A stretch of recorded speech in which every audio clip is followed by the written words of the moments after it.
हो सकता है किसान आपके यहाँ माइनॉरिटी के ना हो सकता है महिलाएं आपके यहाँ माइनॉरिटी में ना हो सकता है कि आपके यहाँ युवा में माइनॉरिटी।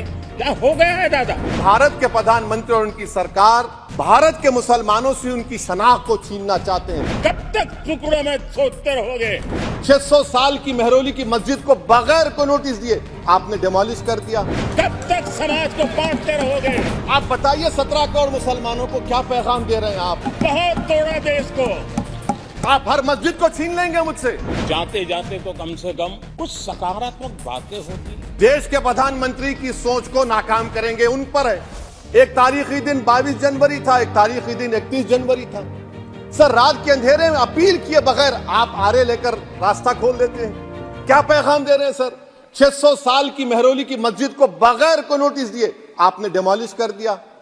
मैं जिम्मेदारी के साथ कह रहा हूं कि भारत के प्रधानमंत्री और उनकी सरकार भारत के मुसलमानों से उनकी शनाख्त को छीनना चाहते हैं। आज अजमेरी के आस्थाने पर चादर बिछाइए के माध्यम से मगर आप जो चादर मुझसे छीनना चाह रहे हैं मेरी मस्जिद है, उपलब्ध कराया जाना चाहिए। आप हर मस्जिद को छीनना चाहते हैं। ने भी आप बताइए 17 करोड़ मुसलमानों को क्या पैगाम दे रहे हैं आप कि आप हर मस्जिद को छीन लेंगे मुझसे? फिर मेरा वजूद किस माने रखता है? मेरा शनाख्त क्या माने रखता है? रूल ऑफ लॉ क्या माने? अच्छा, 1991 के प्लेसेस ऑफ वर्शिप एक्ट पर क्यों नहीं बोलते आप लोग? आप उस पर कायम है ही नहीं है। आप 500 साल की बात करते हैं। मैं आपसे कहता हूं भाई 500 साल पे मत जाइए, बौद्ध पे जाइए, जैनिज्म पे जाइए, शैविज्म पे जाइए। कहां रुकेंगे? अरे इस देश को आजादी मिली 47 में, संविधान मिला हमको बाबा साहब अंबेडकर का बराबरी का। उससे पहले तो राजा रजवाड़े थे, जमहूरियत नहीं थी, लोकतंत्र नहीं था। मगर आप उसको उस बारे में लेके जाओ, कह रहे 500 साल आगे क्या होगा बताइए।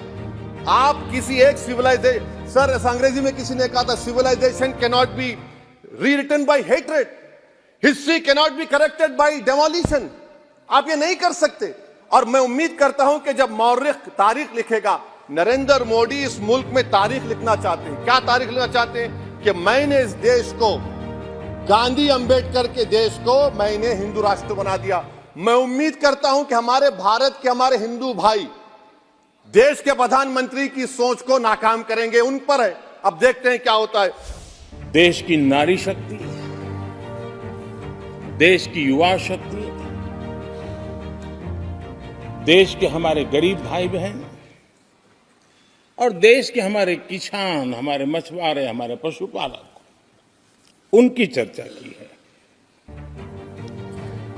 इनके सशक्तिकरण के माध्यम से राष्ट्र के विकसित भारत के लक्ष्य को प्राप्त करने की जो राह है, उसका स्पष्ट दिशा निर्देश आदरणीय राष्ट्रपति जी ने कहा है। अच्छा होता, हो सकता है आपके यहाँ फिशरमैन माइनॉरिटी के ना हो सकता है आपके यहाँ पशुपालक माइनॉरिटी के ना हो सकता है किसान आपके यहाँ माइनॉरिटी के ना हो सकता है महिलाएं आपके यहाँ माइनॉरिटी में ना हो सकता है कि आपके यहाँ युवा में माइनॉरिटी। क्या हो गया है दादा?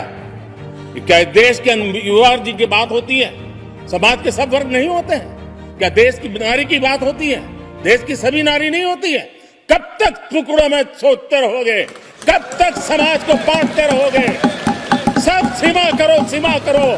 बहुत तोड़ा देश को। अच्छा होता कि जाते जाते तो कम से कम इस चर्चा के दरमियान कुछ सकारात्मक बातें होती, कुछ सकारात्मक सुझाव आते। लेकिन हर बार की तरह आप सब साथियों ने देश को बहुत निराश किया, क्योंकि आपकी सोच की मर्यादा देश समझ पा रहा है।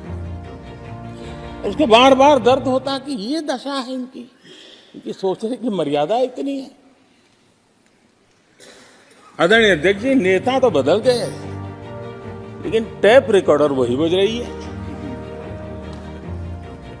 वही बातें,